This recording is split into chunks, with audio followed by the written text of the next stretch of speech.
जरा सोच कर देखिए, एक ऐसी कहानी जहां एक अकेला इंसान 20,000 ऐसी ताकतों से टकरा जाता है जो इस दुनिया की नहीं है। आज हम उसी हैरत अंगेज कहानी की गहराइयों में उतरेंगे जिसने सदियों से लोगों को हिम्मत दी है। और यही वो सवाल है जो इस पूरी कहानी की बुनियाद है। क्या ये मुमकिन भी है? तो चलिए इस वाकये में आगे बढ़ते हैं और इसका जवाब तलाशते हैं। तो कहानी की शुरुआत होती है एक वीरान डरावनी वादी से जिसका नाम था वादी अर्जाक। पैगंबर मोहम्मद और उनके साथी सफर करते हुए यहाँ पहुंचे थे और यहीं पर मौजूद था एक शापित कुआं। जल्द ही पता चला कि ये कोई मामूली जगह नहीं है। इसका एक बहुत ही तारीख, एक बहुत ही डरावना इतिहास था। कहते हैं कि 1000 साल से कोई इंसान उस कुएं के पास जाने की हिम्मत नहीं कर पाया था क्योंकि उस पर खूंखार ताकतों का कब्जा था। और ये कोई आम जिन नहीं थे, ये वो बागी जिन थे जो पैगंबर सुलेमान के दौर से भागे हुए थे और इन्होंने कसम खाई थी कि ये हमेशा अल्लाह की नाफरमानी करेंगे। इनका इतिहास भी बहुत खूनी था। इन्होंने सुलेमान के 10,000 सैनिकों को एक जंग में मार डाला था। 10,000! और इनका नियम साफ था, जो भी कुएं के पास आएगा वो मारा जाएगा। अब देखे, इतना खतरनाक इतिहास होने के बावजूद पानी की जरूरत तो थी ही। पैगंबर ने अपने साथियों को हुक्म दिया कि वो कुएं से पानी लेकर आएं, और बस यहीं से मामला और भी संगीन हो गया। जैसे ही कुछ लोग हिम्मत करके कुएं के पास पहुंचे, उसकी गहराइयों से एक जलते हुए अंगारे जैसा एक बहुत ही भयानक जिन बाहर निकला। उसे देखकर एक को छोड़कर सब के सब डर के मारे पीछे हट गए।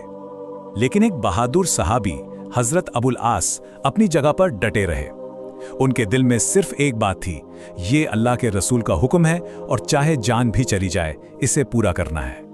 और उस जिन ने उन अकेले सहाबी को वहीं पर शहीद कर दिया। अब ये खतरा सिर्फ कोई सुनी सुनाई कहानी नहीं रह गया था, ये एक हकीकत बन चुका था और हालात बहुत ही ज्यादा गंभीर हो गए थे।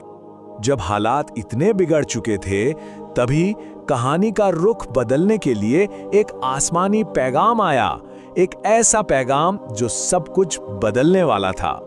फरिश्ते जिब्रील जमीन पर उतरे और अल्लाह का हुक्म सुनाया कि अब किसी और को उस कुएं पर नहीं भेजना है, क्योंकि जो भी जाएगा उसका अंजाम वही होगा।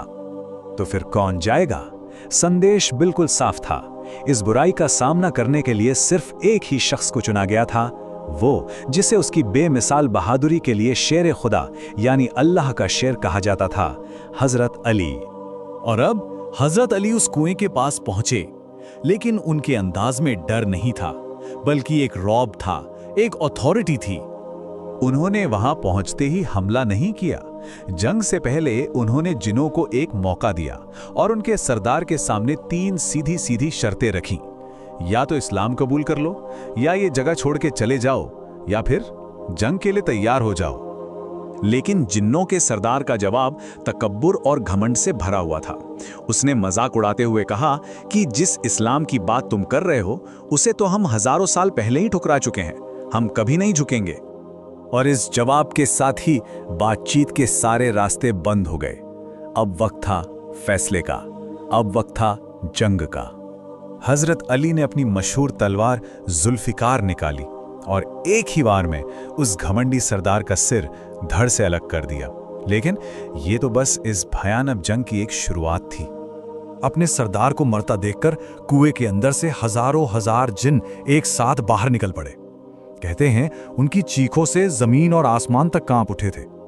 और अब सामने थे पूरे 20,000 जिन और उनका सामना करने के लिए सिर्फ एक इंसान, हजरत अली।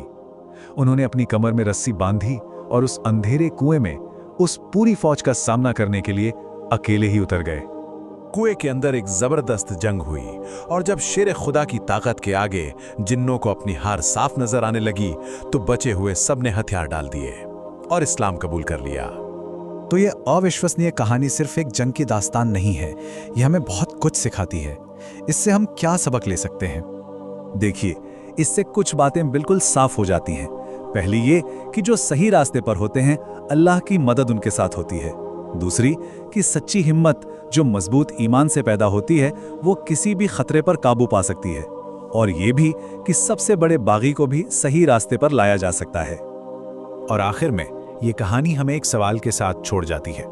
सोचने वाली बात है कि अगर एक इंसान का अटूट यकीन और हिम्मत उसे 20,000 शैतानी ताकतों पर जीत दिला सकती हैं, तो फिर ऐसी कौन सी चुनौती है जिसका सामना इंसानियत मिलकर नहीं कर सकती।